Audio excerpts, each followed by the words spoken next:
విభిన్న ధృవాలు. ఒకరు మైనింగ్ చేయాలంటారు, ఒకరు ఎన్విరాన్మెంట్ ప్రొటెక్ట్ చేయాలి అంటారు. ఎన్విరాన్మెంట్ అనేది అన్నిటికంటే ముఖ్యమైనది.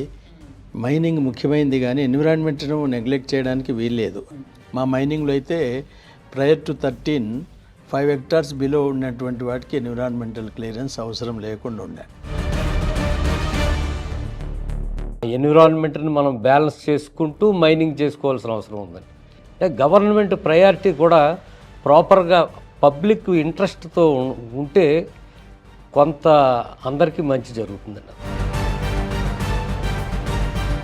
అక్కడ ఉన్నటువంటి ప్రాంతాలు వెరీ లో డెన్సిటీ పాపులేషన్ ఉన్నటువంటి ఏరియాస్ అవి. ఎక్కడ కూడా మీకు యావరేజ్ డెన్సిటీ ఆఫ్ పాపులేషన్ తీసుకుంటే లోయెస్ట్ డెన్సిటీ ఎక్కడ ఉంటుందంటే ఆ ఏరియాలో ఉంటుంది. 75 ఏళ్ళ నుంచి మైనింగ్ జరుగుతూనే ఉంది. ఏజెన్సీ ప్రాంతాల్లో ఏదో ఒక మైనింగ్ జరుగుతుంది. ఇఫ్ నాట్ బాక్సైట్, గ్రానైటో, ఇంకోటో మ్యాంగనీసో ఏదో జరుగుతుంది.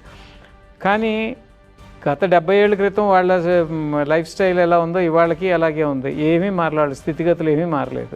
4 లక్షల్లో ఈ లాస్ట్ 10 years నుంచి 1,60,000 acres వాళ్ళు ఆల్రెడీ డిస్ట్రాయ్ చేశారండి. ఉమ్మడి ఆంధ్రప్రదేశ్ గనుల శాఖ సంచాలకుడిగా ప్రస్థానాన్ని సాగించి కేవలం అధికారిగా మాత్రమే కాకుండా ఒక నిశితమైన రీసెర్చర్గా ఖనిజ రంగంపై అపారమైన అనుభవం గడించిన వ్యక్తి. గనుల రంగంలోని అసలు నిజాలను మన ముందుకు తీసుకురాబోతున్నారు డాక్టర్ విడి రాజగోపాల్.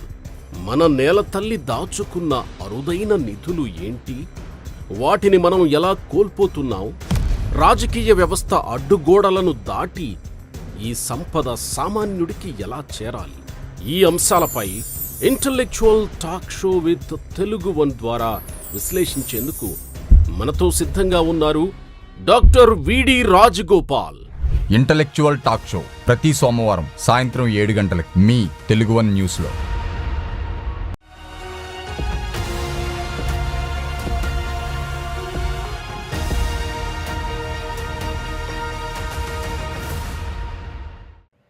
నమస్తే, welcome back to intellectual talk show with Telugu one. ప్రతి వారం మనం మైనింగ్ ఎక్స్పర్ట్ అయినటువంటి రాజగోపాల్ గారితో మినరల్ మైనింగ్ని కనుక అభివృద్ధి చేస్తే రాష్ట్రంలో ఆర్థిక పరిస్థితులు ఏ విధంగా మారుతాయని ఒక ఉదాహరణగా గల్ఫ్లో కూడా ఆయన ఉటంకిస్తూ గతంలో మనకు చెప్పారు. అయితే ఈరోజు కొంచెం దానికి భిన్నంగా రాజగోపాల్ గారితో పాటు మన ముందు డాక్టర్ పి శ్రీనివాస్ గారు, పసుపులేటి శ్రీనివాస్ గారు ఉన్నారు. Is an environmentalist, retired chief engineer from state government of Andhra Pradesh. So వారిని కూడా ఈ షోకి ఆహ్వానిస్తున్నాను. నమస్తే శ్రీనివాస్ గారు. రాజగోపాల్ గారు నమస్కారం అండి. సో ఇద్దరు విభిన్న ధృవాలు. ఒకరు మైనింగ్ చేయాలంటారు, ఒకరు ఎన్విరాన్మెంట్ ప్రొటెక్ట్ చేయాలి అంటారు. సో మీ ఇద్దరి మధ్య అంటే చాలామందికి కన్సర్న్స్ ఉంటాయి. ఒకటేంటంటే మైనింగ్ అనేది ఒకటి బడాబాబులు జేబులు నింపడం కోసమే రాష్ట్రాన్ని గుల్లపరుస్తున్నారు, అక్కడ ఎన్విరాన్మెంట్ కన్సర్న్స్ అవి ఏమీ పట్టించుకోవట్లేదు అంటారు. ఇంకొక థియరీ ఏంటంటే ఈ మినరల్స్ అనేవి ఎప్పుడు పడితే అక్కడ దొరికిన దాన్ని ఎందుకు ఎక్స్ప్లాయిట్ చేయకూడదు రాష్ట్ర అభివృద్ధి కోసం అనేది ఒక థాట్ ప్రాసెస్. దీంట్లో ఇవాళ నా straight question to you, doctor Srinivas గారు కూడా ఉన్నారు కాబట్టి, మీరు ఇవాళ ఎన్విరాన్మెంటల్గా ఒక మైనింగ్ చేస్తే, it could be gold, it could be uranium, it could be bauxite చేస్తే దాని ఇంపాక్ట్ చెయ్యాలా వద్దా? ఫస్ట్ ఆఫ్ ఆల్ నమస్తే. ఎందుకంటే ఈ టాపిక్ మీరు ప్లాన్ చేయడం చాలా బాగుంది. ఎందుకంటే 2 వర్షన్స్ తీసుకోవాలి, తర్వాత ప్రజలకు కూడా దానివల్ల ఏంటి అనేది తెలుస్తుంది, అర్థమవుతుంది. మనం ఎందుకు వెనుకబడుతున్నామంటే ప్రాపర్ డిబేట్స్ లేకనే. మనకేంటంటే అన్నీ కావాలి, ఎన్విరాన్మెంట్ అనేది అన్నిటికంటే ముఖ్యమైనది. మైనింగ్ ముఖ్యమైనది కానీ ఎన్విరాన్మెంట్ను నెగ్లెక్ట్ చేయడానికి వీల్లేదు. అయితే మనకు ఇప్పుడున్న నవీన టెక్నాలజీ అన్నిటినీ ఒక వరలో ఇమర్చేటువంటి అవకాశాలు కూడా ఉన్నాయి. ఆ అవకాశాలని మనం ఎత్తుకుంటూ పోయి ఎవరికి ఇబ్బందికరం లేకుండా చేయాలి. గవర్నమెంట్ కానీ, అడ్మినిస్ట్రేషన్స్ కానీ, పాలసీస్ కానీ ఆ విధంగానే తయారు కావాలి. ఎక్కడన్నా తయారు కాకపోతే లోపాలు ఉన్నట్టు గుర్తించాలి. ఆ లోపాలని మనం పరస్పరంగా డిస్కస్ చేసుకొని లోపాలని కొద్దిగా సరి చేసుకునేటువంటి ప్రక్రియలో ముందుకు సాగితే ప్రాబ్లమ్స్ ఉండవు. ఇప్పుడు ప్రజెంట్లీ ఎన్విరాన్మెంటల్ వాళ్ళకు చేసి ఇది ఎప్పుడో 1975లో వరల్డ్ కాన్ఫరెన్సెస్ జరిగినాక అప్పటి నుంచి ఈ ఎన్విరాన్మెంటల్కి సంబంధించి అలర్ట్ అయ్యి బాగా మంచి చట్టాలు వచ్చినాయి. తర్వాత ప్రతిదీ ఎన్విరాన్మెంటల్ క్లియరెన్స్ లేనిది లీజెస్ కానీ లేకపోతే ఇండస్ట్రీస్ కానీ ఇవ్వడం లేదు. They are taking proper care, precautions తీసుకుంటున్నారు. నా ఉద్దేశంలో ప్రజెంట్ ఉన్నటువంటి environmental laws over a period of time very ఫ్రీక్వెంట్గా దే ఆర్ చేంజింగ్ ఆల్సో. ఇప్పుడు మనకి ఎన్విరాన్మెంటల్ క్లియరెన్స్కి షెడ్యూల్ 1లో అబౌట్ 12-13 ప్రాజెక్ట్స్ ఏవో ఉన్నాయి, వాటికి తీసుకోవాలన్నారు. రాను పెంచుకుంటూ పోతున్నారు కూడా. మా మైనింగ్లో అయితే ప్రయర్ టు 13 5 hectares బిలో ఉన్నటువంటి వాటికి ఎన్విరాన్మెంటల్ క్లియరెన్స్ అవసరం లేకుండా ఉండే 2000. కానీ దాన్ని ఎక్స్ప్లోయిట్ చేస్తారు ఈ రాజకీయ నాయకులు, 5 చొప్పున అందుకే తీసుకుంటారు. 2013 నుంచి దే మేడ్ ఇట్ జీరో నుంచి కావాలని. అంటే నేను అనేది ఏంటంటే over a period of time rectify చేసుకుంటా ఇంకొకంగా ఎక్స్పాండ్ చేసుకుంటా వస్తున్నారు. ఎందుకంటే ఎన్విరాన్మెంటల్ ప్రొటెక్షన్ యాక్ట్ 1985లో వచ్చింది కాబట్టి they are doing well. And ముఖ్యంగా నేను కోర్ట్స్ ఆర్ ప్రొటెక్టింగ్ హైలీ అండి. ఎప్పుడే కానీ ఎన్విరాన్మెంటల్ ఇష్యూలో ఏ సమస్య వచ్చినా కానీ కోర్టులు కొద్దిగా బ్యాలెన్స్ ఆఫ్ ఇది కొంత ఎన్విరాన్మెంటల్ వైపే ఉంటా ఉంది. ఎక్కువ మనము ఏదైనా ఛాలెంజ్ చేస్తే కోర్టులో ఎన్విరాన్మెంటల్ యాంగిల్లో గెలవాలంటే సామాన్యంగా గెలుపు ఉండదు.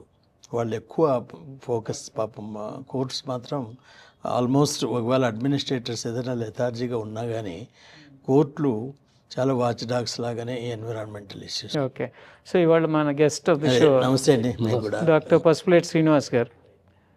శ్రీనివాస్ గారు, మీరు ఒక environmentalist and pollution control board member కూడా చేశారు గతంలో.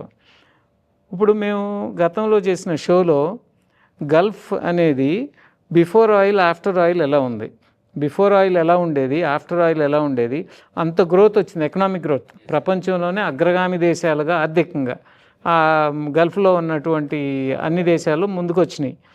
మరి అక్కడ ఎన్విరాన్మెంట్ దెబ్బతిందంటారా, ఏం జరిగింది, అది చేయకపోతే ఎలా ఉండేది పరిస్థితి? అక్కడ ఎన్విరాన్మెంట్ దెబ్బతినడానికి ఏమీ లేదండి. అక్కడ ఉన్నాయన్నీ కూడా ఎడారి ప్రాంతం అదంతా. అక్కడ మన గ్రీనరీ దెబ్బతినే పరిస్థితి ఏమి లేదు అక్కడ. దాని గురించి అక్కడ ఆ సమస్య రాలే. అక్కడ ఈ ఎన్విరాన్మెంటలిస్టులు ఫైటింగ్ ఇంకొకటో అక్కడ కార్బన్ ఎమిషన్, డస్ట్ అదేదో ఉన్నా కూడా they could able to manage with the abundant oil resources వచ్చేటప్పటికి వాళ్ళు అసలు వరల్డ్నే అన్ని కంట్రీస్ని కమాండ్ చేసి పొజిషన్లోకి వచ్చింది, వాళ్ళ స్టేజ్కి వెళ్ళిపోయారు. వేరేజ్ మన పరిస్థితి అది కాదండి. మనకి ఎక్కువ గ్రీన్ బెల్ట్, మనకి ఇటు ఈస్టర్న్ ఘాట్స్ కానీ అటు వెస్టర్న్ ఘాట్స్ కానీ ఆ ఎన్విరాన్మెంట్ని మనం బ్యాలెన్స్ చేసుకుంటూ మైనింగ్ చేసుకోవాల్సిన అవసరం ఉందండి. అది ఎలా ఉంటుందంటే ఇక్కడ మనం ఇది చేస్తే అంటే ప్రైవేట్ వాళ్ళకి గవర్నమెంట్ సెక్టార్కి ఎలా ఉంటుందంటే, ఇప్పుడు ఉదాహరణకి మన వైజాగ్ స్టీల్ ప్లాంటే తీసుకుందాం. వాళ్ళకి ఎలకేటెడ్ మైన్స్ లేవు, ఐరన్ ఓర్ మైన్స్ లేవు. అదే మరి మిగతా ప్రైవేట్ కంపెనీలకి చాలా వాటికి మైన్స్ ఇవ్వటం జరిగింది. అంటే గవర్నమెంట్ ప్రయారిటీ కూడా ప్రాపర్గా పబ్లిక్ ఇంట్రెస్ట్తో ఉంటే కొంత అందరికీ మంచి జరుగుతుందండి, సొసైటీకి కూడా మంచి జరుగుతుంది. మీరు ఇప్పుడు అన్నారు కదా గల్ఫ్లో అదంతా ఎడారి ప్రాంతం ఏమీ లేదని, దాన్ని ఉటంకిస్తూ ఒక ఎగ్జాంపుల్ చెప్పారు మొన్న ఈ గత 10 వారాల నుంచి చేస్తున్న షోలో రాజగోపాల్ గారు. ఏమనంటే ఒక కొండ ప్రాంతం తీసుకుంటే కొండ మీద ఏమీ మొలవకుండా ఒక బట్టతల వ్యక్తికి ఎలా ఉంటుందో అలా ఉన్నది అక్కడ బాక్సైట్ ఉంటుంది అనేది ఆయన వర్షన్. అవునండి, బాక్సైట్లో గ్రీనరీ తక్కువ ఉంటుందండి. బాక్సైట్లో అంటే ఇప్పుడు పైనుండి చిన్న చిన్న షర్బ్స్ అయి ఉండొచ్చు కానీ పెద్ద ఇది ఉండదు. అలాగే గ్రానైట్ ఉంటుంది. గ్రానైట్ ఉంటే అది అవుట్ క్రాపే ఉంటుంది. అది అదేదో మన లోపలికి డిగ్ చేసి మనం తీయవలసిన అవసరం ఉండదు. అలా కొన్ని కేటగిరీ ఆఫ్ మైన్స్ ఆ రకంగా ఉన్నమాట వాస్తవమే. అంటే బాక్సైట్ అంటే మరీ బాక్సైట్ పైనుంచి ఉన్న ఎంతో కొంత డిస్ట్రక్షన్ జరుగుతుంది. ఇది ఎలా ఉంటుందంటే ఈ ప్రాసెస్లో ఫారెస్ట్ ఏరియాలో చేసేటప్పుడు అక్కడ చుట్టుపక్కల విలేజెస్ అన్నీ కూడా కొంచెం పొల్యూట్ అవుతాయి ఈ డస్ట్తోను దీంతోను. అలాగే ఆ వెళ్ళి రూట్స్ అన్నీ కూడా మనం ఫారెస్ట్ అంతా క్లియర్ చేయవచ్చు. ట్రాన్స్పోర్టేషన్తో. అవన్నీ కూడా మనం కొంత ఫారెస్ట్ కొంత ధ్వంసం సో మీ చేయడం తప్పదు. Environmentalist clear concerns with respect to bauxite or laterite ఏదైతే ఉందో దాంట్లో ఓన్లీ డస్ట్ పొల్యూషన్ అండ్ ఈ ట్రాన్స్పోర్టేషన్ మూలంగా వచ్చే పొల్యూషన్ అంటారు. అదే కదండి, ఎంతో కొంత గ్రీనరీ కూడా పాడవుద్ది. ఎలా అంటే ఇప్పుడు దాని మీద ఆ కొండ మీద ఏమీ ఉండదు, అది ఉంటే అంటే ఏమి ఉండదంటే కొండంతా ఉండదండి, అలాగా అది ఒక కొండలో ఒక భాగం అయి ఉంటుంది, అంతేగాని మొత్తం అంతా ఉండదు. అదే సేమ్ మీకు అటువంటిదే మీకు ఈస్ట్ గోదావరి జిల్లాలో మారేడుమిల్లి అని ఉంది, అక్కడ కూడా లాటరైట్ అంటారు, అంటే తక్కువ క్వాలిటీ బాక్సైట్ని లాటరైట్ అంటారు. అదంతా కూడా ట్రాన్స్పోర్ట్ చేసి ఈ సిమెంట్ కంపెనీలకి వచ్చింది. అక్కడ కూడా కొంత ఫారెస్ట్ డ్యామేజ్ అవ్వడం జరిగింది. సార్ మీ ఒపీనియన్ దీని మీద? అంటే ఇప్పుడు బాక్సైట్ వారు అన్నట్టుగా బాక్సైట్లో మనకి టోటల్గా ఆయనే చెప్తున్నారు ఏం చెట్లు ఉండవని చెప్పేసి, వారు కూడా రియలీ యాక్సెప్టెడ్ ది ట్రూత్. చెట్లు లేని చోట మనం ఏం చేస్తున్నామో బాక్సైట్ క్యాపింగ్ 45 feet ఉన్నటువంటి థిక్నెస్ ఉన్న బాక్సైట్ను తీసి 900 feet అబోవ్ మైనింగ్ జరుగుతుంది. అది తీసేసేసి దాన్ని ఇప్పుడు ఏంటంటే ట్రాన్స్పోర్టేషన్ కూడా వాళ్ళు బెల్ట్ కన్వేయర్స్ ద్వారా కూడా చేస్తున్నారు. అంటే భారీ స్థాయిలో చేస్తే మీరు అన్నట్టు బాక్సైట్ ఎస్ వీళ్ళు ఇప్పుడు భారీ స్థాయిలోనే కాబట్టి మనకి ఇండస్ట్రీస్, క్యాప్టివ్ ఇండస్ట్రీస్ వస్తే డెఫినెట్గా దే విల్ గో బై. అంటే ఆంధ్రాలో ప్రస్తుతం ఆ పరిస్థితి లేదు కదా, భారీ ఇండస్ట్రీస్ ఎవరికి ఇవ్వలేదు. భారీ ఇండస్ట్రీస్ ఇవ్వలేదంటే బాక్సైట్ మైనింగ్ అంటూ పర్మిషన్ చేస్తే ఈ అవధులన్నీ రిస్ట్రిక్షన్స్ పెట్టొచ్చు. ఎన్విరాన్మెంటల్ మినిస్ట్రీ వాళ్ళు క్లియరెన్స్ ఇచ్చేటప్పుడు మీరు ట్రాన్స్పోర్టేషను బెల్ట్ కన్వేయర్స్ ద్వారానే చేయాలి అనేటువంటి కండిషన్ పెడితే దే విల్ ఫాలో. అందులో ఇంకోటి ఏంటంటే దట్ ఈస్ వైబుల్ ఆల్సో. వాళ్ళకు 900 meters నుంచి 900 feet నుంచి వెహికల్స్లో రావాలంటే కష్టం. బెల్ట్ కన్వేయర్ అనేది లెస్ ఎన్విరాన్మెంటల్ ఇంపాక్ట్తో వచ్చేటువంటి అంటే వసతులు ఉన్నాయి మనకు. నేను చెప్పేది ఏంటంటే అక్కడ మైనింగ్ చేస్తాము, అక్కడ నేను మీకు గార్లాండ్ మైనింగ్ అనే పద్ధతి చెప్పాను. ప్రతిదానికి టెక్నాలజీ ఉంది.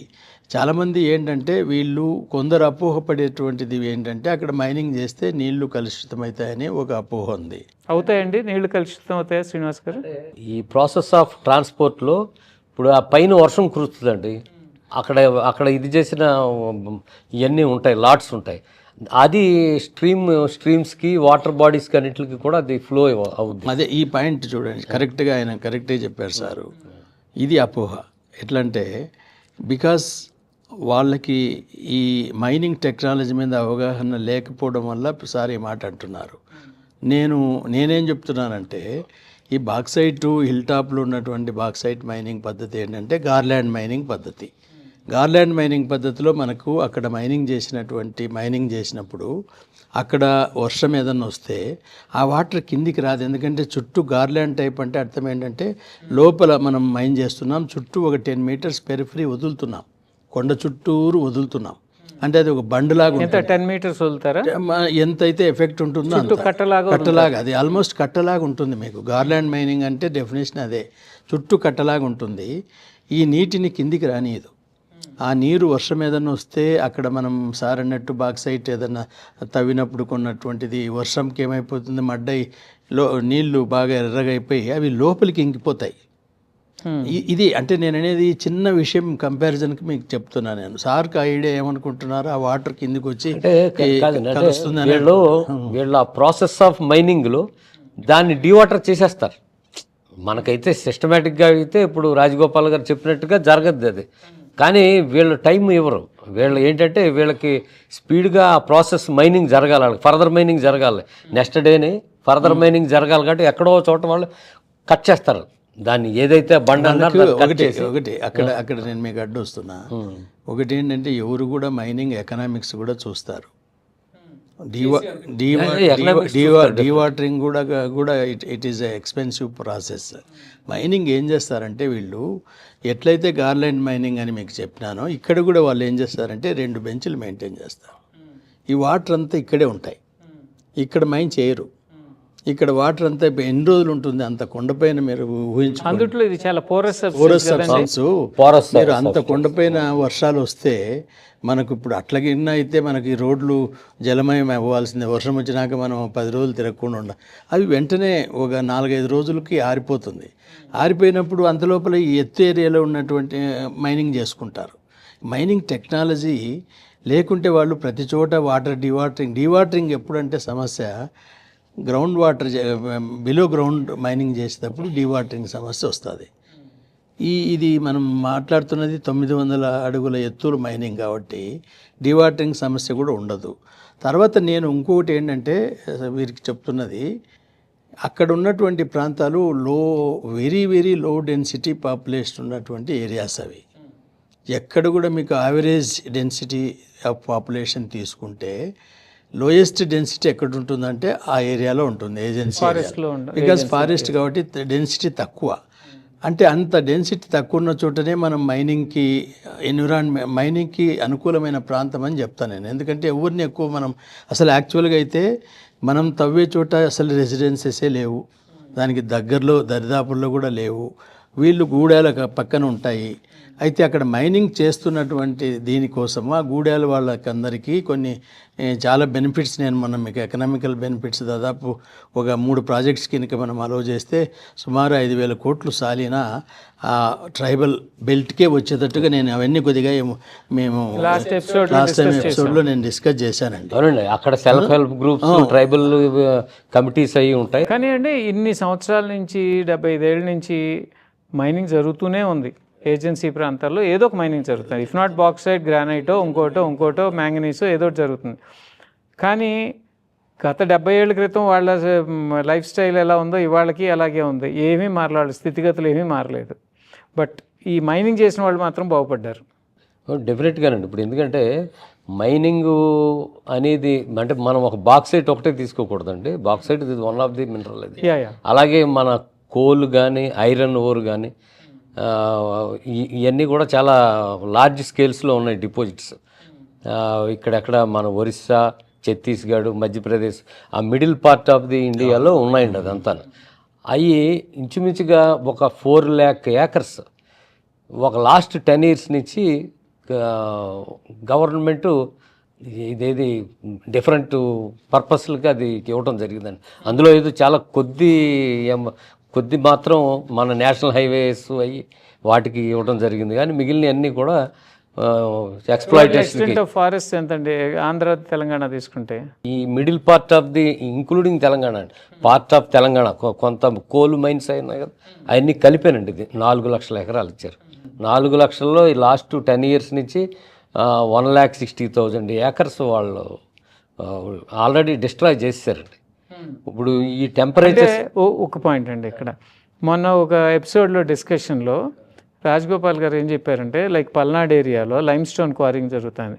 అవి ఆల్మోస్ట్ 50-60 feet అలా వెళ్తున్నారు. అవన్నీ ఒక పెద్ద ట్రెంచ్ లాగా అయిపోయినాయి.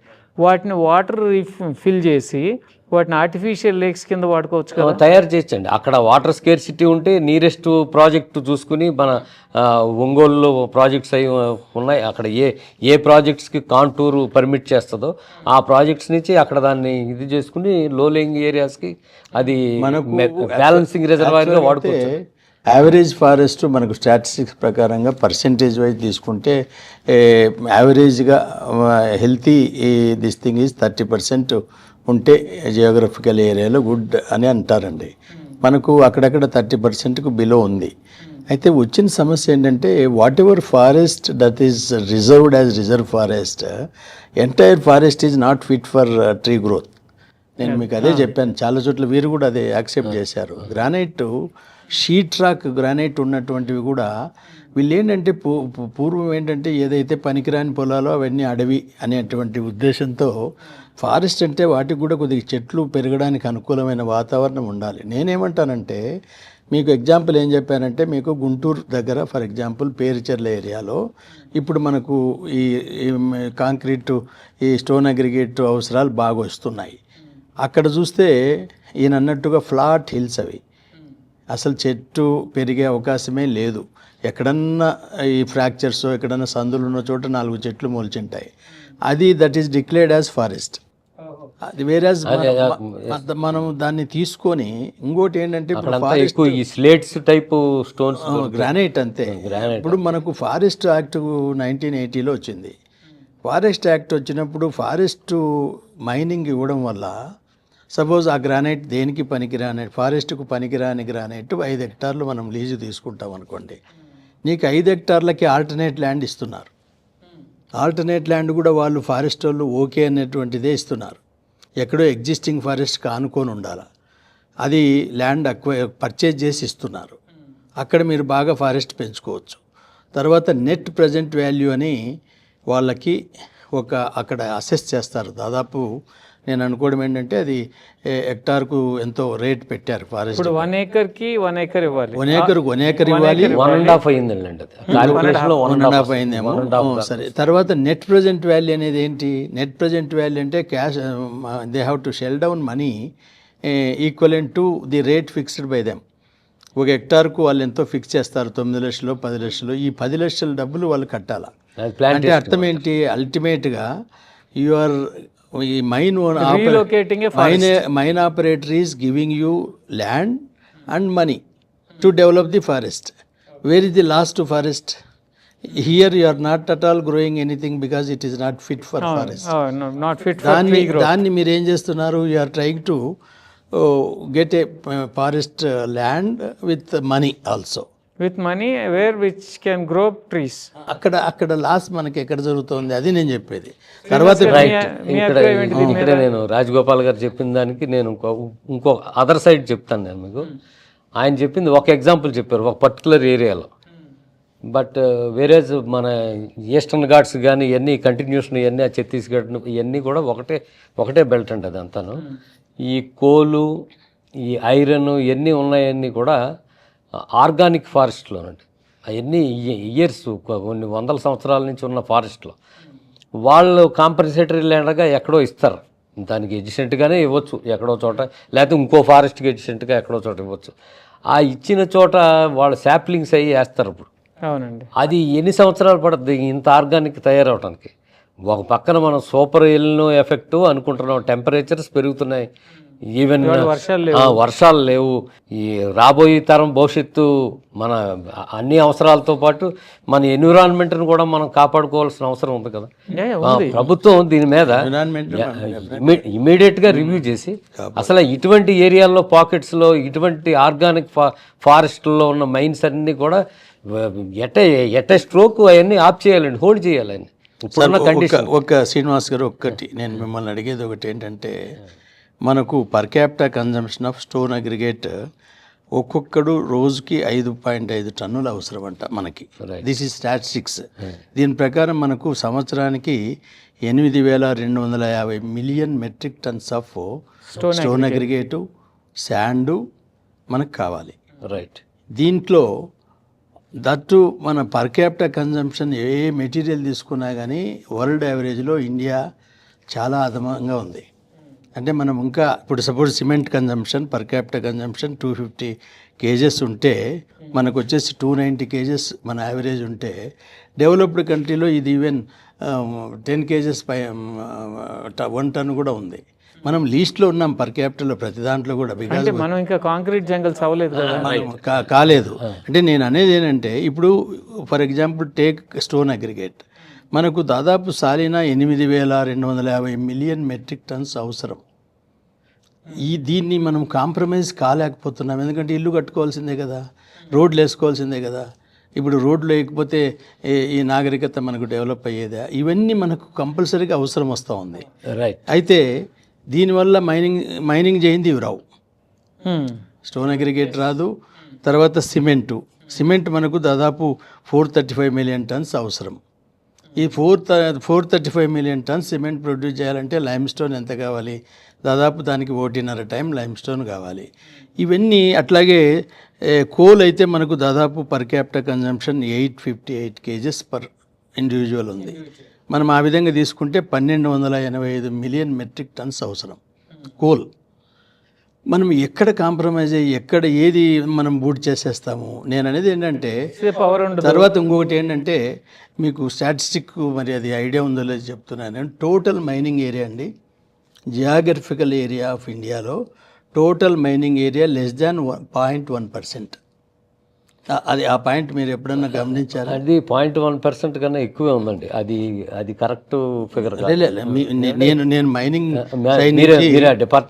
డిపార్ట్మెంట్ సైడ్ నుంచి IBM రికార్డ్ మీరు సారు ఆయన వచ్చేసేసి is expert in getting data. Right. మనకంటే అందరికంటే ఆయన డేటా మనం సబ్జెక్ట్ ఎక్స్పర్ట్ అయినప్పటికీ నేను మీకు ఇక్కడే ఒక మాట చెప్తాను. ఇందాక మీరు మీదేది ఇన్ఫ్రాస్ట్రక్చర్ డెవలప్మెంట్కి కావాల్సిన మెటీరియల్ గురించి చెప్పారు. అది మనం రిజర్వ్ ఫారెస్ట్లోకి వెళ్ళక్కర్లేదండి. అవి ఓకే. ఇవన్నీ కూడా మనకి ఎక్కడ స్టోన్ అగ్రిగేట్ కానీ శాండ్ కానీ రిజర్వ్ ఫారెస్ట్ లీస్ట్ ప్రయారిటీ ఏంటంటే ఇప్పుడు అసలు రిజర్వ్ ఫారెస్ట్ లాలో కూడా ఈ మినరల్ మీకు ఎల్స్వేర్ దొరుకుతుందా దానికి ఆన్సర్ ఇవ్వాలా. రిజర్వ్ ఫారెస్ట్లో మనం 1 హెక్టార్ తీసుకోవాలంటే ఈ సిమిలర్ మినరల్ మీకు ఎక్కడన్నా వేరే చోట దొరుకుతుందా, ఎక్కడ దొరుకుతుంది, ఇది కంపల్సరీగా ఫారెస్ట్కి రావాలా, ఇవన్నీ ఎస్టాబ్లిష్లు ఉన్నాయి అక్కడ. ఎస్టాబ్లిష్లో take for example iron ore. మనకేంటంటే కొన్ని minerals they doesn't know the boundaries, ఇది ఫారెస్టా, ఇది పట్టాలండా, ఇది ఏంటని తెలియదు. మినరల్ అది ఫార్మేషన్ దేవుడు ఇచ్చినటువంటిది ఫార్మేషన్. అది ఇప్పుడు మనం ఐరన్ ఓరు దాదాపు మనకి ఏం చెప్పినాం, స్టీల్ సెక్టర్లో మనకు 150 million metric tons of steel అవసరం. 150 మిలియన్ మెట్రిక్ టన్స్ ఆఫ్ రా స్టీల్ చెప్తున్నాను నేను. దానికి ఐరన్ ఓర్ అంటే 300-400 million tons of iron or. Iron ore ఉన్న దగ్గర చెట్లు పెరుగుతాయండి. ఐరన్ ఓర్ కూడా ఇప్పుడు take for example Obulapuram area. Iron ore అంటే అందరికీ అది గుర్తొస్తుంది. ఆ ఏరియాలో చూడండి, ఆ ఏరియాలో చెట్లే లేవు. బళ్ళారి రిజర్వ్ ఫారెస్ట్ చెప్తున్నా. అయితే కొన్ని ప్రాంతాల్లో పెరుగుతాయి. కుద్రేముఖ అక్కడ ఉన్నాయి, బాగానే ఉంది. కుద్రేముఖ ఆ ప్రాంతంలో కొద్దిగా ఉన్నాయి. వాళ్ళంతా కన్వేయర్ బెల్ట్ ద్వారా చేశారు. ఇంకోటి ఏంటంటేనండి, వీటిల్లో ఈయన కోల్ గురించి ఎగ్జాంపుల్ సార్ చెప్పారు. కోల్ మైన్స్ మనకు చాలా వరకు 50% అయినా అండర్ గ్రౌండ్ మైన్స్ కూడా ఉన్నాయి. అన్నీ ఓపెన్ కాస్ట్ మైన్స్ కాదు. అండర్ గ్రౌండ్ మైన్స్లో you are not disturbing the forest, ఎందుకంటే యు ఆర్ గోయింగ్ ఇన్సైడ్. నేను మీకు ఒక ఎగ్జాంపుల్ చెప్తాను. అగ్నిగుండాలలో లెడ్ మైన్స్ మేము ఇచ్చాం, అది ఫారెస్ట్. అక్కడ కూడా పెద్ద ఫారెస్ట్ లేదు. అయినప్పటికీ వీళ్ళు ఏంటంటే కొండకు టనల్ వేసి లెడ్ మైన్ చేశారు. నేను వెరీ రెగ్యులర్గా విజిట్ చేసేవాడిని. ఆ కాలనీలో ఎన్ని ఫ్యామిలీస్ ఉన్నాయో ప్రతి ఫ్యామిలీకి ఫ్రీ కదా, బాగా దండిగా పెరటి, ఒగోనికి పెరటి దాదాపు ఇంత ఉంది. అందరు చెట్లు పెంచుకున్నారు. అప్పుడు ఆ కాలనీలో ఉన్న చెట్లు ఆ ఫారెస్ట్ కంటే ఇది థిక్ ఫారెస్ట్ అయిపోయింది.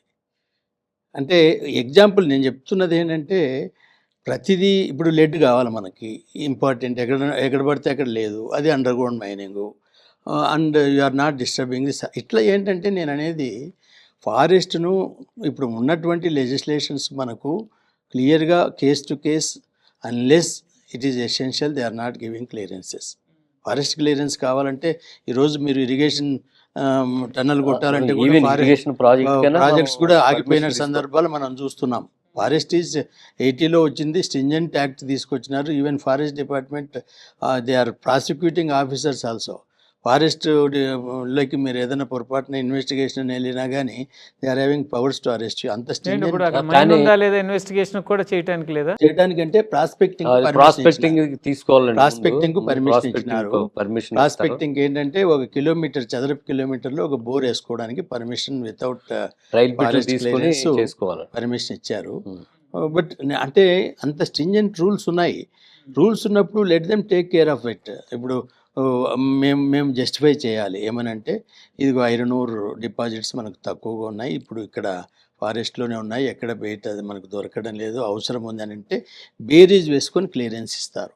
క్లియరెన్స్ ఇచ్చినా కానీ నేను చెప్తున్నది ఏంటంటే ఈ ప్రక్రియ even though you are losing some forest by you are getting your site, you are getting money to develop forest also. అంటే ఆయన కన్సర్న్ ఏంటి, మీరు 100 ఏళ్ళ నాటి చెట్లు నరికేసి చిన్న చిన్న శాప్లింగ్స్ పెడుతున్నారు. పోనీ ఒక అంటే ఆబ్వియస్లీ ఇప్పుడు మీరు ఒక ప్రైవేట్ ఎంటర్ప్రెన్యూర్ని మీరు మీ చెట్లు ఒక 100 ఏళ్ళు పెరిగే వరకు ఆగండి అని అనలేరు. ఆగండి అని అనలేరు. దానికి కూడా ఏదో వాడికి ఏదో పీరియడ్ ఉంటుందండి. ఆ పీరియడ్ వరకే వాడు గ్రో చేయాలి. ఆ తర్వాత వాడికి కూడా వీళ్ళకి సోషల్ ఫారెస్ట్రీ వాళ్ళకి అప్పచెప్పేస్తారండి. తర్వాత సోషల్ ఫారెస్ట్ తర్వాత సోషల్ ఫారెస్ట్రీ డిపార్ట్మెంట్ మనకేంటంటే డైల్యూషన్ మూలాన డెవలప్ కావడం లేదు. కానీ మీరు సపోజ్ వాళ్ళకే మైన్ ఆపరేటర్కే మాకు మీ ఈ ఏరియా మీరు ఏదో ఇచ్చినారో మాకేం డెవలప్మెంట్ చేయం, మీరే పెంచండి, మేము మీకు ఎవ్రీ 10 yearsకి ఇంత గ్రోత్ ఉంటే తప్ప మేము నెక్స్ట్ పర్మిషన్ ఏమన్నా పెట్టండి, స్ట్రింజెంట్ రూల్స్ తీసుకురండి. అది నేను చెప్పేది. అదే ఇప్పుడు నేను అనేది ఏంటంటే మనం ఆబ్జెక్టివ్ అచీవ్ చేయాలి డెఫినెట్గా. రైట్. ఏమున్నాయో డిఫెక్ట్స్ అప్పుడు ఎవ్రీ రెన్యువల్స్ ఎందుకు పెడతారండి? మైనింగ్ లీజెస్ కూడా మేము 20 yearsకో ఎంతకో ఇచ్చి రెన్యువల్ అంటాం. మళ్ళీ రెన్యువల్స్ పెట్టేటప్పుడు ఇదే కారణం. ఏమన్నా వీళ్ళు చేసినారా, లోపాలు ఉన్నాయా, లేకపోతేనే అవన్నీ రెక్టిఫై చేస్తేనే. నేను అనేది ఏంటంటే మనము ఆలోచన చేసి ఓకే ఈ గవర్నమెంట్ కార్పొరేషన్స్ ఎక్కువ ఇక్కడ చెట్లు సరిగా పెంచడం లేదు, let us give this responsibility to the mine owner only. Let mine owner show the production, show the growth of the tree. అది ఇస్తే తప్ప మీరు ఒక 5 ఏళ్ళకి పెట్టండి గ్రోత్ రేట్ ఎంత వస్తుందో ట్రీకి. నార్మల్గా మనకి అంత శాంప్లింగ్ ఉన్నాయి కదా, ఎంత ఎత్తు పెరుగుతాయి ఇవన్నీ ఉన్నాయి. 5 ఈ రేంజ్ మాకు 5 years కావాలి, లేకుంటే మేము విల్ స్టాప్ గివింగ్ పర్మిట్స్ అని చెప్పండి. ఏమన్నా స్ట్రింజెంట్ తీసుకురండి, తప్పలేదు. ఎన్విరాన్మెంటల్ కోసం మనం అవన్నీ చేయాల్సిందే. డబుల్ ఎడ్జ్ స్వార్డ్ లాగా ఉందండి. ఒకవైపు పర్యావరణం, ఒకవైపు ఎకానమీ. కాదు, నేను మీకు అదే చెప్తాను. నేను మీకు రాజగోపాల్ గారు చెప్పింది అంతా కూడా ఇప్పుడు ఎక్స్ప్లాయిటేషన్ ఉండాలి, ఇన్ఫ్రాస్ట్రక్చర్ డెవలప్మెంట్ కూడా ఉండాలి. అట్ ది సేమ్ టైం ఏంటంటే ఎక్కడైతే వాళ్ళు ఇప్పుడు forest area, we are concern about forest area, మిగిలిన ఏరియాలో కూడా సంబంధించి ఫారెస్ట్ సంబంధం.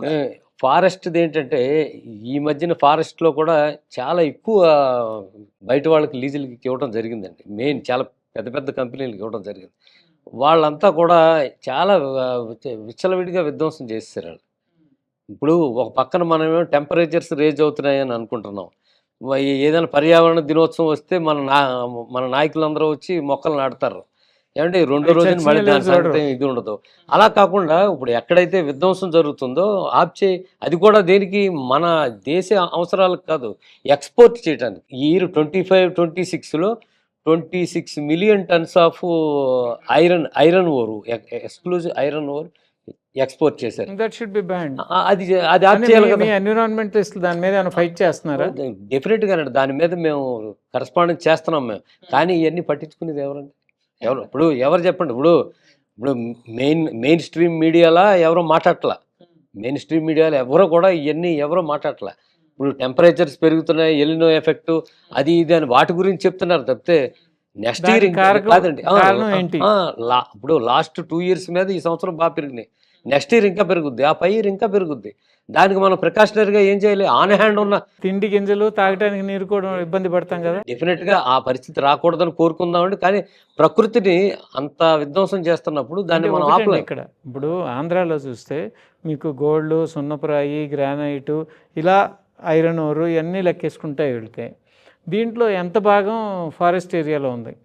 ఫారెస్ట్ ఏరియాలో ఉన్న ఎక్కువ మేజర్ మినరల్సే ఉన్నాయండి. ఈ మైనర్ మినరల్స్ మీరు చెప్పి అన్నీ కూడా, అవన్నీ కూడా వాటి వలన క్వార్ట్జ్ ఉంది నెల్లూరులో, అది ఏం ఫారెస్ట్ ఏరియాలో ఉన్నట్లు. అది కూడా క్వార్ట్జ్ కూడా, అది కూడా క్రాప్ ఏమి ఉండదు, దాని మీద వెజిటేషన్ ఏమి ఉండదు. ఓబులాపురం ఐరన్ ఓర్స్ తప్ప ఆంధ్రాలో ఫారెస్ట్ ఏరియాలో పెద్ద ఎత్తున మినరల్స్, ఈ బాక్సైట్ ఉంది, మ్యాంగనీస్ కూడా ఉందండి. మ్యాంగనీస్ కూడా కొంత విజయనగరం అటు సైడ్, విజయనగరం ఏరియా ఫారెస్ట్ కాదు. మ్యాంగనీస్ వచ్చేసి మనకు యాక్చువల్గా అయితే ఈ సిరిసిల్ల, ఈ మాచర్ల దగ్గర ఉంది కొంత. అది ఫారెస్ట్ మూలనే ఎవరికి గిట్టుబాటు కాక లోపలికి వెళ్ళాలి. ఈ ఫారెస్ట్ క్లియరెన్స్లు తర్వాత అది బాగా ఇంటీరియర్ ఫారెస్ట్, అందరూ ఎకనామికల్ కూడా ఉంటే మ్యాంగనీస్ ఉంది ఆ ఏరియాలో. అది కూడా లో గ్రేడ్ అయితే వెళ్ళరండి ఎవరు. ఈ ఫారెస్ట్ లో మైన్ చేయాలంటే నీకు వేరే చోట మైన్ చేయడానికి దానికి కనీసం అంటే నీకు ఎక్స్పెండిచరు ఇక్కడ 100 అయితే 1.5 time ల్యాండ్ ఇవ్వాలి, ల్యాండ్ ఇవ్వాలి, తర్వాత ఎక్స్పెండిచర్ కూడా ఎక్కువ వస్తుంది. అందువల్ల ఏంటంటే వాళ్ళు విన్ సిచ్యువేషన్ చూసుకుంటారు, అవసరమైతే తప్ప చెయ్యరు. అయితే మనకి ఏంటంటే ఎక్కడో కొన్ని మినరల్స్ అక్కడక్కడ ఉండిండొచ్చు, కానీ మనకు ఫారెస్ట్లో ఇప్పుడు కొంత బాగా మినరల్స్ ఉన్నటువంటిది బాక్సైట్ ఒకటేనండి మనకు ఆంధ్రప్రదేశ్ తీసుకుంటే. ఇప్పుడు మేజర్గా బాక్సైట్, లాటరైట్ ఇవి ఉంది ఇటు ఏజెన్సీ ప్రాంతంలో, ఈస్ట్ Eastern గోదావరి Ghats లో, అండ్ Eastern Ghats లో. విశాఖపట్నం ఉమ్మడి జిల్లాల్లో ఉంది.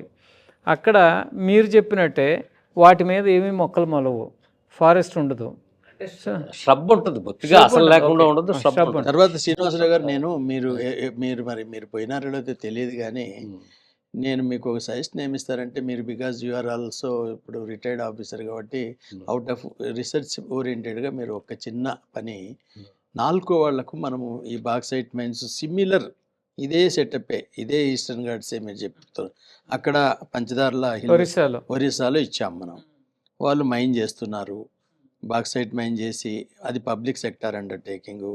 వాళ్ళు ఈ 45 అడుగుల బాక్సైట్ రిమూవ్ చేసి అక్కడ మళ్ళీ మట్టి తోలి ఫారెస్ట్ పెంచినటువంటిది బ్రహ్మాండంగా ఫిల్మ్స్ ఉన్నాయి. సో దాని మీద అది చాలా అవసరం ఉండదు, ఎందుకంటే అసలు మైనింగ్ ప్లాన్ అప్రూవ్ చేసేటప్పుడే ఈ ఫిల్లింగ్ మళ్ళీ ప్లాంటేషన్ అది అందులో కండిషన్ ఉంటుంది. సో అది మంచి జరుగుతుంది కదండి ఒక రకంగా ఫారెస్ట్ కి.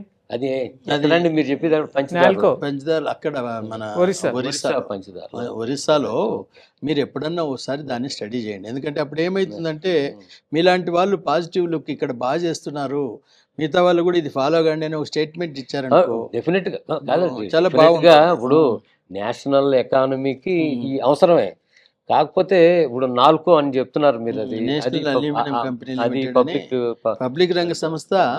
ఇప్పుడు అది వాళ్ళు బాక్సైట్ మైనింగ్ కు ఎగ్జాంపులరీగా చేస్తూ ఉన్నారు వాళ్ళు. అంటే ఎవరికైనా కానీ అది చెప్పడానికి మనకు క్లియర్గా అర్థమవుతుంది బాగా. ఎందుకంటే మీరు అన్వాంటెడ్ స్టఫ్ తీసేసి అక్కడ మళ్ళీ బాగా మంచి ఫారెస్ట్ పెంచుతున్నారు, మళ్ళీ వెజిటేషన్ గ్రో అవుతుంది. అందువల్ల బాక్సైట్ మైనింగ్ సంబంధించి నేను మీకు it is not at all environmental hazard. Because one more point కూడా మీకు చెప్పాను, శ్రీనివాస్ గారికి దృష్టిలోకి చెప్తున్నా నేను. బాక్సైట్ మైనింగ్ వల్ల అల్యూమినియం ప్రొడ్యూస్ చేస్తున్నాం. Aluminium is alternative to wood. So that మనకేంటంటే వుడ్ డిస్ట్రక్షన్ చేయకుండా ఆల్టర్నేటివ్ మెటీరియల్ వస్తుంది. అందువల్ల ఏంటంటే bauxite mining is environmental friendly అనేది నా అది కరెక్ట్ అండి. డెఫినెట్ గా I'm talking I'm concern about the reserve forest. Reserve forest ఈ బాక్సైట్ కూడా రిజర్వ్ ఫారెస్ట్ లోనే ఉంది మనకి ఈస్ట్ గోదావరిలోనూ లేకపోతే విశాఖపట్నం. ఎన్విరాన్మెంటల్ కన్సర్న్ నా ఉద్దేశంలో రిజర్వ్ ఫారెస్టా నాన్ రిజర్వ్ అనేది కాదులేండి. అది యాక్చువల్గా ఏంటంటే environmental hazards in fact reserve forest కంటే నాన్ రిజర్వ్ ఫారెస్ట్లో మైనింగే కొంతవరకు ఎన్విరాన్మెంటల్కి. ఎందుకంటే రిజర్వ్ ఫారెస్ట్ కొద్దిగా ఇంటీరియర్గా ఉంటాయి, non reserve forest areas human హ్యాబిటేషన్తో టచ్లో ఉండేటువంటివి కాబట్టి ఇక్కడ ఇన్ఫ్యాక్ట్ ఎన్విరాన్మెంటల్ ఇంపాక్ట్స్ కొంత ఉంటాయి డెఫినెట్గా. దాన్ని అంటే ఇప్పుడు నేను మీకు ఒక ఎగ్జాంపుల్, నేను కూడా even though I'm mining man, నేను ప్రొవోకేట్ చేసేది అందరికీ చెప్పేది ఏంటంటే ఇప్పుడు take for example stone crushing industry. Stone crushing industry మాకు ఎంత చెడ్డ పేరు తెచ్చి పెడతా ఉందంటే మొత్తం మైనింగ్ అంతా నెగిటివ్, 90% నెగిటివ్ దానివల్లే. అంటే స్టోన్ క్రషర్స్ ఎక్కడ ఉంటాయో అక్కడ సౌండ్, డస్ట్, పొల్యూషన్ ఉంటుంది. ఇప్పుడు యాక్చువల్గా it is not mining. Stone crusher is not a mining, it is an industry. దానికి ఇండస్ట్రియల్ పర్మిషన్స్ మీరు ఇచ్చేటువంటి చట్టాల్లో మీరు how you are permitting them to operate without any shed. ఇదేంటంటే నేనేమంటానంటే మన యొక్క పాలసీ అవుట్లుక్ క్లియర్గా ఉండాలి. అది ఒకటి ఎగ్జాంపుల్ మీకు. ఇప్పుడు సపోజ్ ఇదే స్టోన్ క్రషర్ మీరు క్లోజ్ షెడ్లో చేశారు, వాటర్ స్ప్రింక్లర్ వాడారు, దెన్ ఆ డస్ట్ రాదు, మనకి ఇంత డిస్టర్బెన్స్ లేదు. అది కొద్దిగా ఎన్విరాన్మెంటల్ వాళ్ళు స్ట్రిక్ట్గా ఇప్పుడు ఎందుకంటే ప్రతి స్టోన్ క్రషర్స్కు AP state pollution control board వాళ్ళు పర్మిషన్లు ఇస్తున్నారు over a period of time. ఎప్పటి నుంచి ఇది మనకి యాక్ట్ వచ్చింది 1984 నుంచి యాక్ట్ వచ్చింది. 84 తర్వాత స్ట్రింజెంట్గా 2006 నుంచి స్ట్రింజెంట్గా ఫాలో అవుతున్నారు. ఇప్పుడు ప్రతి స్టోన్ క్రషర్కు పర్మిషన్లు ఇస్తున్నారు కదా, మరి ఇస్తున్నప్పుడు మీరు how you are permitting without open. చెప్పింది కరెక్ట్ అది, ఎందుకంటే స్టోన్ క్రషర్స్ వల్ల అక్కడ ఇది అంతా ఇక్కడ నుంచి మన హైదరాబాద్ నుంచి విజయవాడ వెళ్తుంటే అక్కడ ఉండే స్టోన్ క్రషర్స్ డస్ట్ అంతా ఆ చుట్టుపక్కల ఉన్న సాయిల్ అంతా కూడా తెల్లగా డస్ట్ తో కవర్ అయిపోయి చెట్ల మీద పడుతుంది. మాకు మైనింగ్ కు చెడ్డ పేరు తెచ్చేటువంటిది మెయిన్ గా అదేనండి, కానీ అది మైనింగ్ కాదు. అయితే ఏంటంటే అన్ఫార్చునేట్లీ పబ్లిక్ దృష్టిలో ఇది మైనింగ్.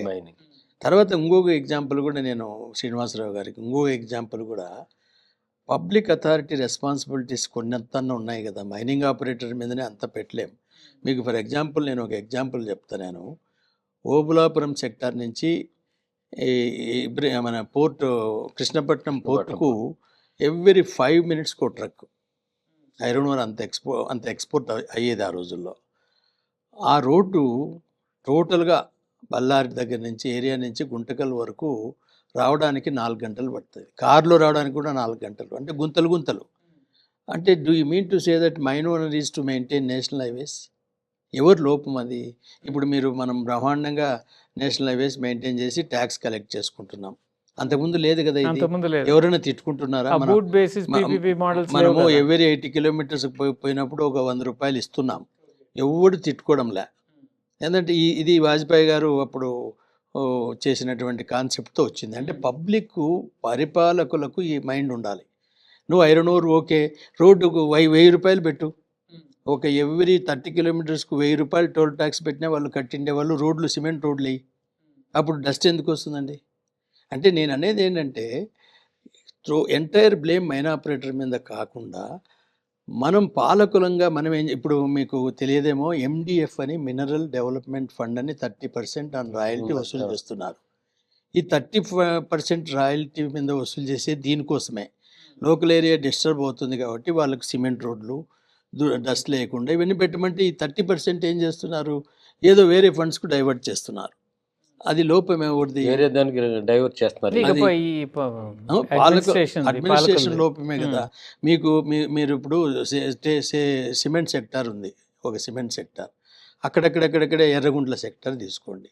ఎర్రగుంట్ల దగ్గర భారతీయ సిమెంట్స్తో సహా ఒక 4 సిమెంట్ ప్లాంట్లు ఉన్నాయి.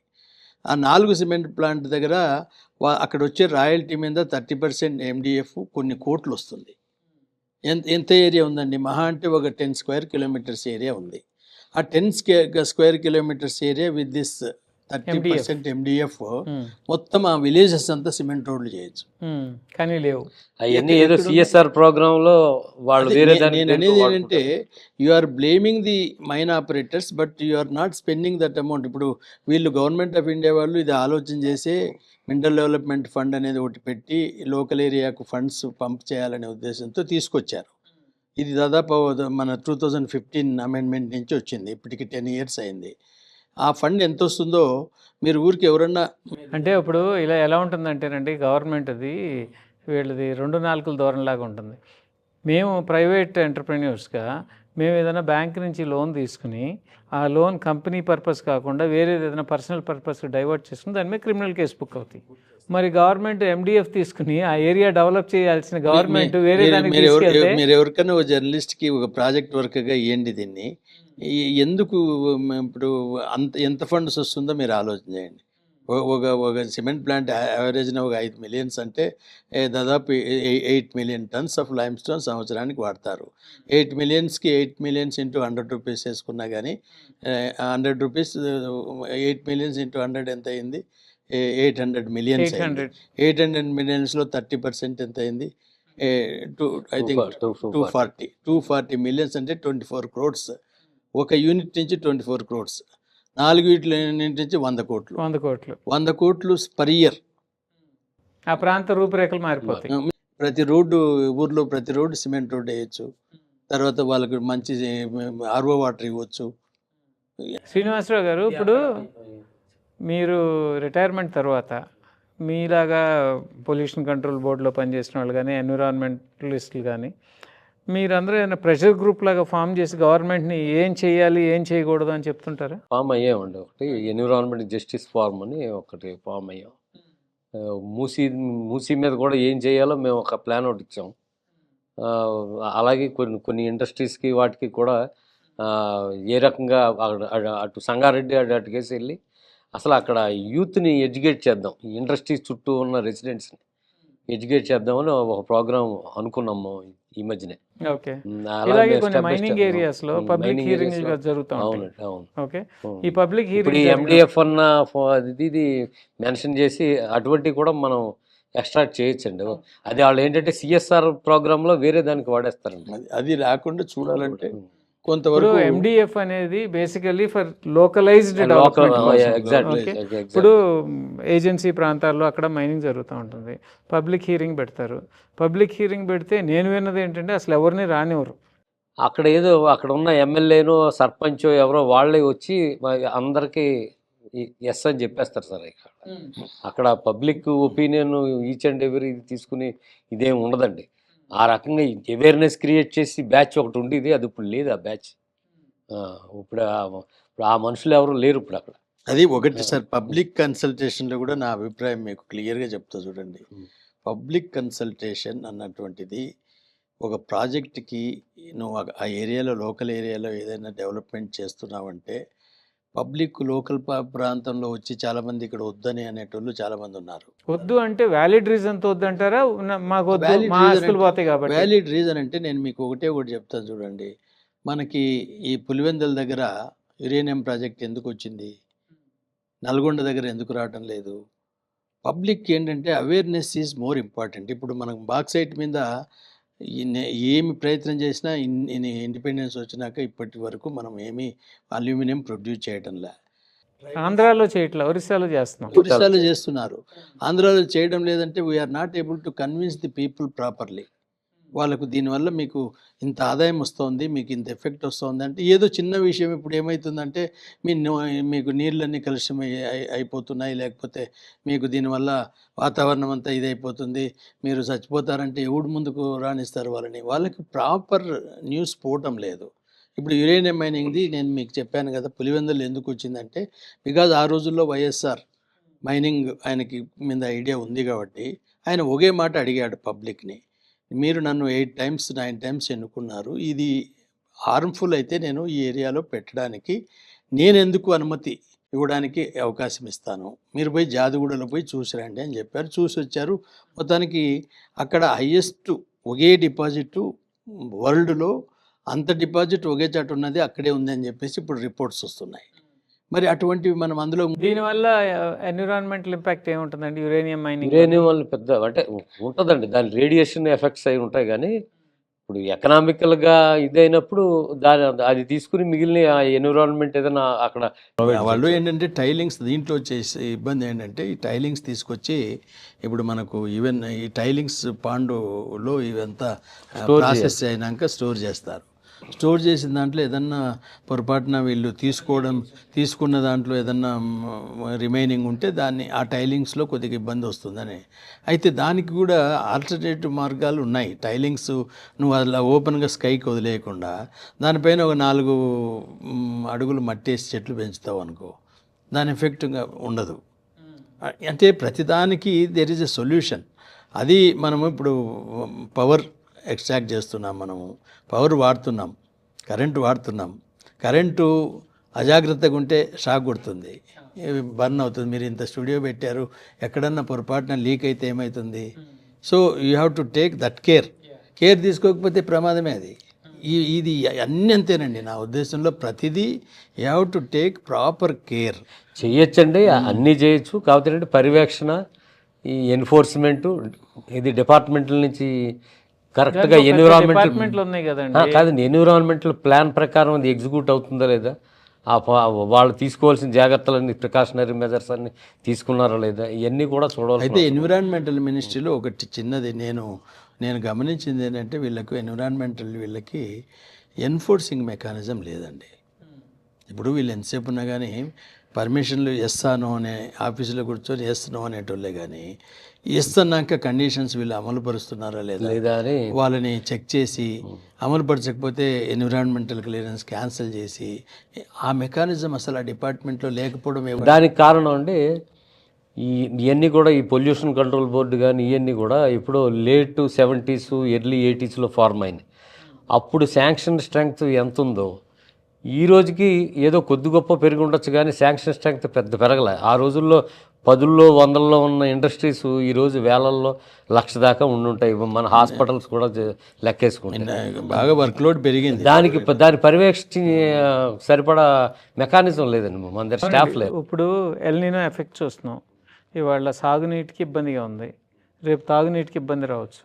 ఈ 2 జరిగితే కనుక రేపు ఆహార ధాన్యాలకు కూడా కొరత వస్తుంది. ఈ పరిస్థితుల్లో ఏమైతే డ్యామేజ్ చేస్తున్నాయి, ఇప్పుడు మీరు అన్నట్టు దానికి సరిగ్గా స్టాఫింగ్ కూడా సరిగ్గా లేదంటున్నారు. ఫైట్ చేయాలి, డిపార్ట్మెంట్స్ ఫైట్ చేయాలి. అంటే ఇదేంటంటే ఈ వరల్డ్ బ్యాంక్ అగ్రిమెంట్లో ఒక కండిషన్తో గవర్నమెంట్లు అన్నీ కూడా రిక్రూట్మెంట్లు ఆపేసినాయండి ఎప్పుడో లాంగ్ బ్యాక్. ఇటువంటి వాటికి పొల్యూషన్, ఎన్విరాన్మెంట్కి రిలేటెడ్ వాటికి మాత్రం స్ట్రిక్ట్గా, డిఫెన్స్కి ఏ రకమైన ఇంపార్టెన్స్ అయితే ఇస్తామో మనం, ఈ ఎన్విరాన్మెంట్ ప్రొటెక్షన్కి ఆ సూపర్వైజింగ్ చేసి బాడీస్కి అంత ప్రయారిటీ ఇవ్వాలి. కానీ మళ్ళీ వీళ్ళు ఇప్పుడు ఒకటి ఏంటంటే గవర్నమెంట్ మళ్ళీ అంత అమాయకంగా ఏం లేదు. ఇప్పుడు environmental AP pollution control board వాళ్ళు ఇదివరకు ఎన్విరాన్మెంటల్ క్లియరెన్స్కి అప్లికేషన్ పెడితే ఏదో స్మాల్ అమౌంట్ ఫీజులు ఉండేవి. ఇప్పుడు square metre 1 hectare lease, mining lease తీసుకుంటే వీళ్ళకి కూడా ల్యాక్స్ అమౌంట్ వస్తూ ఉంది. పెంచినారు రేట్లు, అబ్నార్మల్గా పెంచారు. కానీ అవి తీసుకెళ్ళి వేరే ఎందుకు వాడుతున్నారు? అదే కానీ ఈ డిపార్ట్మెంట్స్ దాంట్లో ఆ రెవెన్యూలో నువ్వు కనీసం అంటే ఇప్పుడు మీకు ఇంత రెవెన్యూ, నువ్వు 100 కోట్ల రెవెన్యూ వస్తుంది నీకు, 100 కోట్లలో నువ్వు 10% డిపార్ట్మెంట్ మెయింటెనెన్స్ అని, అంటే ఇదన్నీ ఏంటంటే highest officials of the environmental department concern. అంటే గవర్నమెంట్ ఈ ఫ్రీ బీస్ ఇలాంటి పాపులిస్టిక్ స్కీమ్స్కి ఆ ఫండ్స్ డైవర్షన్కి అలవాటు పడిపోయి ఈ అఫీషియల్స్ కూడా they don't hold any responsibility అయిపోయింది. అలా అంటే ఎన్విరాన్మెంట్ మీద కూడా అండి, మనం ఆ మధ్యన జస్ట్ ఒక 5 yearsకి ముందు అయితే ఈ ఎన్జిటి లాంటి సంస్థలు సుమోటివ్గా చాలా కేసులు టేకప్ చేసి మనం తరచూ పేపర్లో కూడా మనం చూసేవాళ్ళం. ఇప్పుడు అది లేదు, ఎక్కడ నేను ఎక్కడా చూడలే. ఎంత విధ్వంసం మనం నోటీస్ చేస్తున్నా దాని మీద సరైన ఆ స్థాయిలో లేదు. నన్ను అడిగితే కొంతవరకు పబ్లిక్కే పాపం అక్కడక్కడ ఏదైనా భరించలేని పరిస్థితి. అంటే ఇప్పుడు పబ్లిక్ కూడా వాయిస్ రేజ్ చేసి మాట్లాడి ఏదైనా జరుగుతుంది అనుకోండి, సపోజ్ ఒక మైన్ రిలేటెడ్ పబ్లిక్ హియరింగ్ అవుతుంది, అది ఫారెస్ట్లో నుంచి వాళ్ళు ట్రాక్ వేసుకుని మొత్తం పొల్యూట్ చేసుకుంటా, చెట్లు డిస్ట్రక్ట్ చేసుకుంటా తీసుకొస్తారు. దీన్ని ఆపేసి మీరు చెప్పినట్టు కన్వేయర్ సిస్టంలో మీరు తెచ్చుకోండి, అప్పటి వరకు మైనింగ్ ఆపండి అని. అసలు వీళ్ళు ఎన్విరాన్మెంటల్ క్లియరెన్స్ ఢిల్లీ నుంచి ఇచ్చినప్పుడు కండిషన్స్, ఇప్పుడు మాకు బాక్సైట్కు ఇన్ఫ్యాక్ట్ బాక్సైట్ ఎన్విరాన్మెంటల్ క్లియరెన్స్ నేనే దగ్గరుండి నేనే తెచ్చా. అక్కడ ఎంత కమిటీ అంటే వాళ్ళది అవన్నీ బాగున్నాయి, చాలా పక్కాగా ఉన్నాయి. వాళ్ళు వేసిన కమిటీలో ఎక్స్పర్ట్స్ ఒక్కొక్కరు వైస్ ఛాన్సలర్ చేసి రిటైర్డ్ అయినటువంటి వాళ్ళే, సబ్జెక్ట్ ఎక్స్పర్ట్స్. అది కేంద్రం ఒకటే చూసుకుంటే సరిపోతుంది, రాష్ట్రం చూసుకోవాలి. రాష్ట్రంలో కూడా రాష్ట్రంలో కూడా వాళ్ళ ప్లాన్ అప్రూవ్ చేస్తారు, అది ఇక్కడ వీళ్ళు కరెక్ట్గా ఇంప్లిమెంట్ చేయాలి. రాష్ట్రంలో కూడా సార్, ఇప్పుడు నేను అనేది రాష్ట్రంలో కూడా ఈ కమిటీ చేసి బాగా చాలా నిష్ణాతుల్నే చైర్మన్ గాను మెంబర్స్ గాను అపాయింట్ చేస్తున్నారు. మెటికులస్గా దే ఆర్ డూయింగ్. నేను అనేది ఏంటంటే ఈ ఎన్ఫోర్సింగ్ మెకానిజం ఆ డిపార్ట్మెంట్స్లో లేదు. ఏదన్నా కానీ ఎన్ఫోర్సింగ్ లేకపోతే ఎన్జిఓస్ లేకపోతే ఇలాంటి ఎన్విరాన్మెంటలిస్టులు వీళ్ళందరూ ఒక ప్రెషర్ గ్రూప్ కింద ఫామ్ అయ్యి ఎన్ఫోర్సింగ్ మెకానిజం ఉంటే ఏమైందంటే కొన్ని అక్కడక్కడ సర్ప్రైజింగ్ చెక్స్ చేసి ఇదిగో మేము ఈ కండిషన్తో ఇచ్చాం, వేరేజ్ నీ ఎన్విరాన్మెంట్ నువ్వు ఇంత ఉంది పొల్యూషన్ ఇక్కడ, మేము ఇవన్నీ కేర్లు తీసుకోమని చెప్పాం వేరేజ్ అని వెంటనే అది ఎన్విరాన్మెంట్ క్లియరెన్స్ స్టాప్ చేసినాక మరి రెక్టిఫై చేసినాక మళ్ళీ క్లియరెన్స్ ఇచ్చేటివి ఇవన్నీ చేయాలి. ఇప్పుడు మైన్ సేఫ్టీ డిపార్ట్మెంట్లో అదంతా ఉంది. మైన్ సేఫ్టీ వాళ్ళు సేఫ్టీ మైన్ ఎక్కడన్నా ఏదన్నా ప్రాబ్లం ఉంటే వెంటనే మైన్స్ ఆఫ్ చేస్తారు, మళ్ళీ అది రెక్టిఫై అయినాకనే వాళ్ళు ఏది మోస్ట్లీ అండర్ గ్రౌండ్ మైన్స్ అన్ని, ఈవెన్ ఓపెన్ కాస్ట్ మైన్స్లో కూడా మైన్ సేఫ్టీ వింగ్ డిపార్ట్మెంట్కు చాలా అబ్నార్మల్ పవర్స్ ఉన్నాయి. ఏది పబ్లిక్ సెక్టర్లో ఉంటేనో లేకపోతే ఎక్కడున్నా ప్రైవేట్ ఎంటర్ప్రెన్యూర్ చేసిన దగ్గర అక్కడ వీళ్ళే mines director general of mine safety department కొద్దిగా బాగానే మైన్ సేఫ్టీ విషయంలో కొంతవరకు బాగానే చేస్తున్నారు. వీళ్ళకి అసలు వింగే లేదు. నేను అనేది ఏంటంటే ఇక్కడ కూడా టాస్క్ ఫోర్స్ అని ఒక వింగ్ ఉందండి, కాకపోతే ఎవరో ఒక 2-3 ఆఫీసర్లు ఉంటారు, వీళ్ళే అన్ని తిరగాలి. సర్ప్రైజ్ ఇండస్ట్రియల్ గ్రోత్ కు తగిన సరిపడగా లేవు, అది ప్రపోర్షనల్ గా లేదు.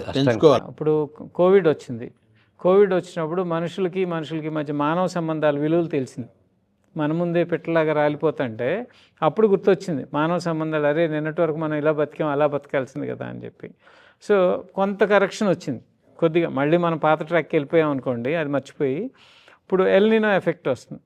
సో వచ్చినాక ప్రతి ఒక్కరికి ఆ పెయిన్ తెలుస్తుంది, ఉంటే అతివృష్టి లేకపోతే అనావృష్టి. కోవిడ్ కూడా మనకు నేర్పిన పాఠాలు మనం ఏం నేర్చుకున్నాం? కోవిడ్ వచ్చినాక మీటింగ్స్ అన్నీ జూమ్ మీటింగ్స్ పెట్టడం నేర్చుకున్నాం. Why we're not continuing? Where is the need for mobilisation of people from place to place? ఆ జూమ్ మీటింగ్స్ ప్రక్రియ దాన్ని అట్లే ఎందుకు ఇప్పుడు కోవిడ్ వచ్చినాకే కదా వర్క్ ఫ్రమ్ హోమ్ చేస్తున్నారు. చాలామంది మన పిల్లలు, మన సాఫ్ట్వేర్ కంపెనీలో పనిచేసే పిల్లలు కూడా ఇంట్లోనే ఉండి పనిచేస్తున్నారు. They are able to produce result. Software company వాళ్ళు in fact they are happy to get the work from home.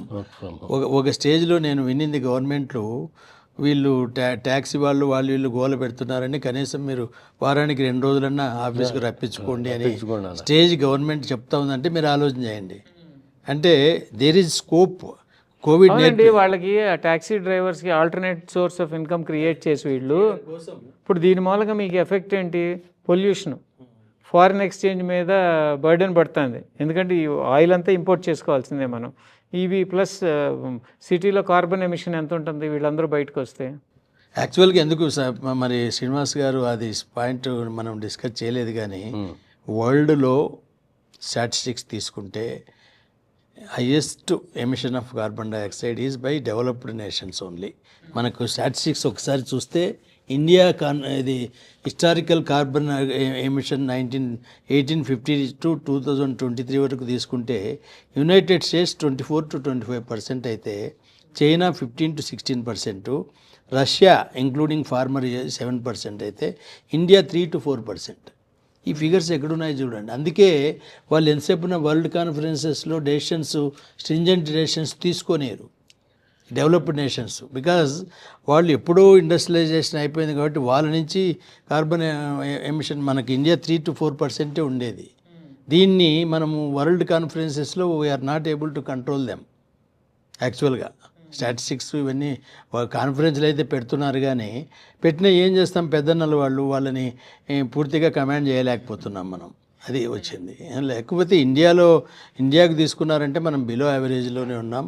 Only thing is మనము ఏ ప్రాజెక్టుకు మాకు అవసరం అనేది తెలుసుకొని, ఇంకోటి ఏంటంటే ఎన్విరాన్మెంటల్ క్లియరెన్స్ కూడా ఒకటి ఏమైపోయిందంటే మనకు స్టాచ్యుటరీ రిక్వైర్మెంట్ లాగా కాకుండా నేనేమంటానంటే, సపోజ్ లైమ్ స్టోన్ మైనింగ్ ఎంతవరకు అవసరమో మనకు ఇప్పుడు ఓకేనా, ఇంకా కొద్దిగా 5 ఏళ్ళు ఆగుదామా, ఇవన్నీ పాలసీ మేకర్స్ డెసిషన్ తీసుకొని demand supply with in the దాన్ని బట్టి డెసిషన్ తీసుకొని వన్స్ అవసరం అనుకుంటే డిక్లేర్ చేయండి 5 ఏళ్ళు మాకు లైమ్ స్టోన్ లీజెస్ ఇవ్వాల్సిందే అని.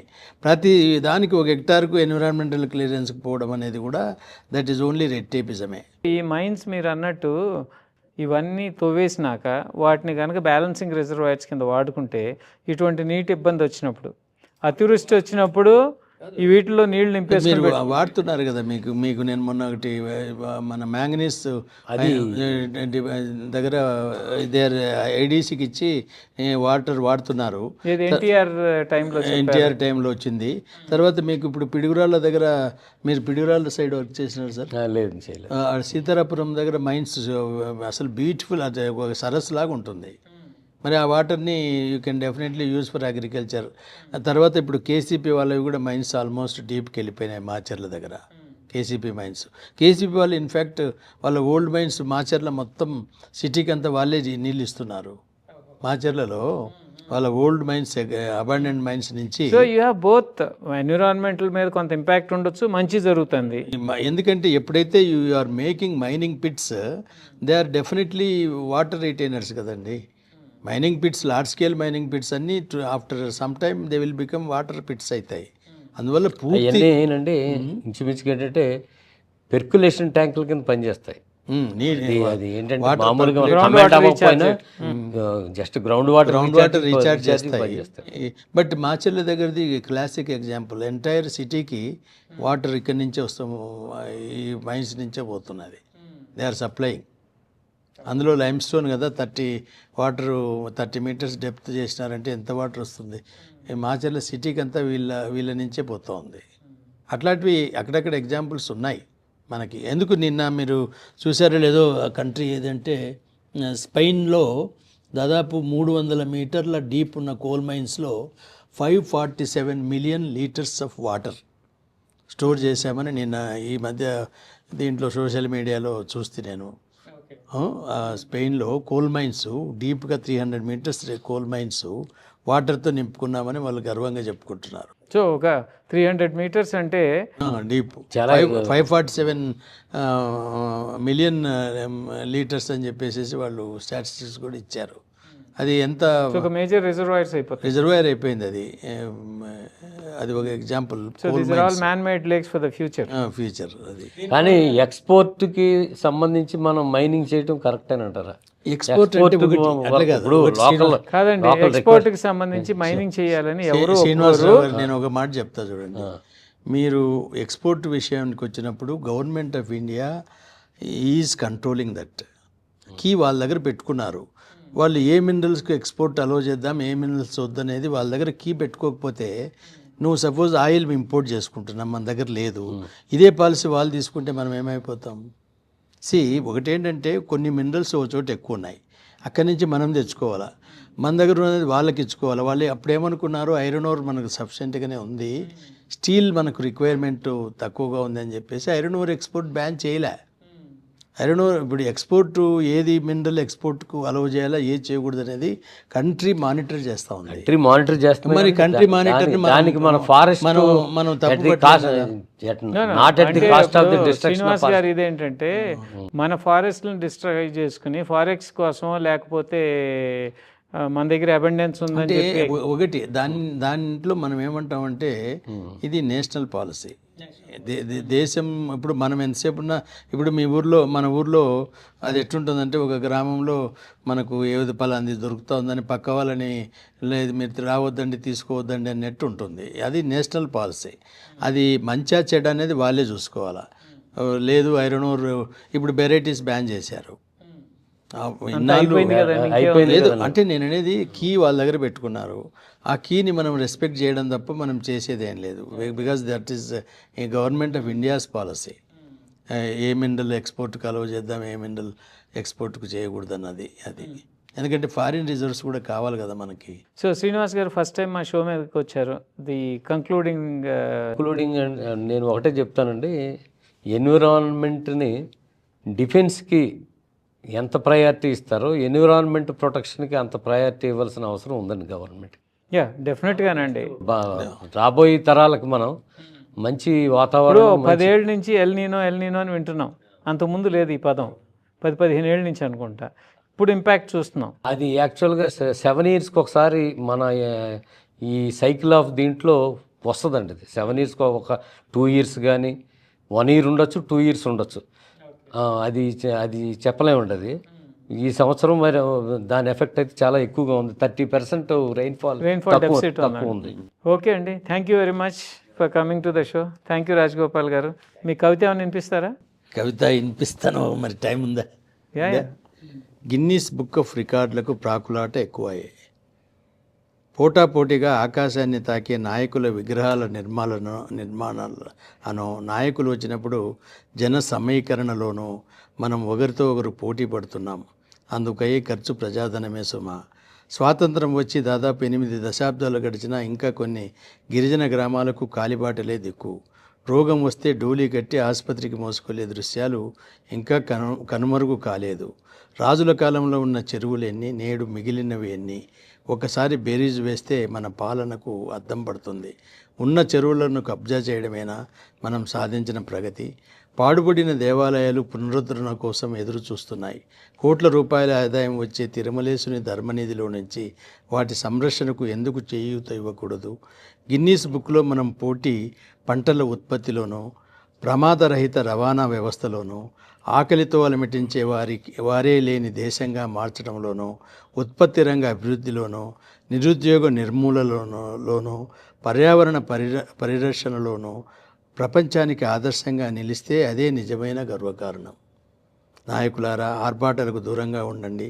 డబ్బు వెదజల్లితే ఆకాశానికి రహదారులు కట్టగలరు మన ఇంజనీర్లు, గిన్నీస్ పుటలను కూడా నింపగలరు.